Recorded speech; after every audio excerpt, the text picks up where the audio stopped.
ससुराल दुल्हन बन के चली रे ससुराल दुल्हन बन के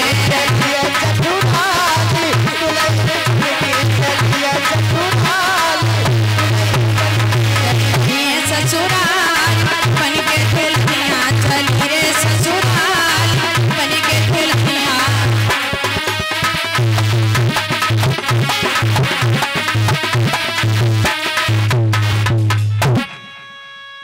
माँ कहने लगी है, अरे रुक्मिणी की सभी सहेलियां बुलाई भैया ने और कहा है जाओ जो हमारी रुक्मिणी पूजा करने के लिए जा रही है तुम हमारी रुक्मिणी के साथ में जाओ।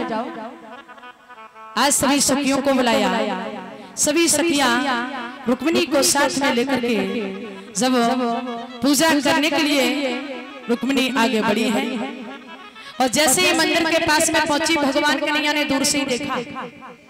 भगवान कन्हैया सोचने लगे बाजी गजब हो गया, अरे मैंने तो ब्राह्मण देव से कहा था कि रुक्मिणी को भेज देना, मैंने तो एक बुलाई थी लेकिन ब्राह्मण देव ने तो बहुत भेज दी।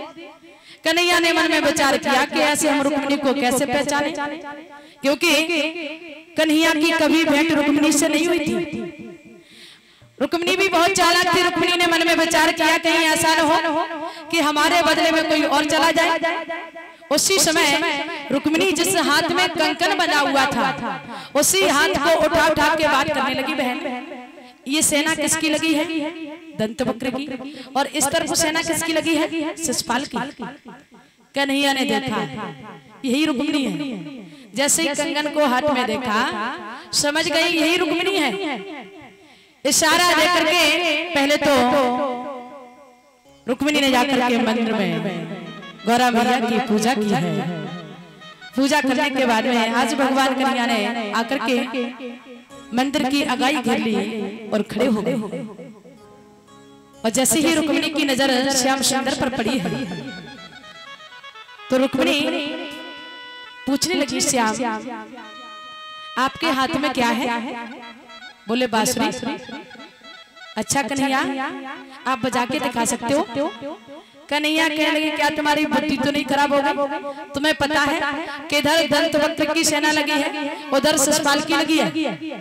अगर किसी ने बांसुरी की आवाज सुन ली और रुक्मिणी कहने लगी अच्छा तो कोई बात नहीं ऐसा करो तो दिखा तो सकते हो। कन्हैया ने जैसे ही बांसुरी लटकाई और रुक्मिणी बांसुरी पकड़ने के लिए आगे बढ़ी है। कन्हैया ने उसी समय रुक्मिणी की कलाई पकड़ी और रथ में बैठा दिया। रथ को आगे बढ़ा दिया श्याम सुंदर ने। सखियों ने देखा तो सखियां गिरती भागती हुई महाराज भीष्म के दरबार में पहुंची हैं। महारानी ने आता हुआ देखा, बेटी तुम सभी यहाँ हो और हमारी बेटी रुक्मिणी कहाँ है?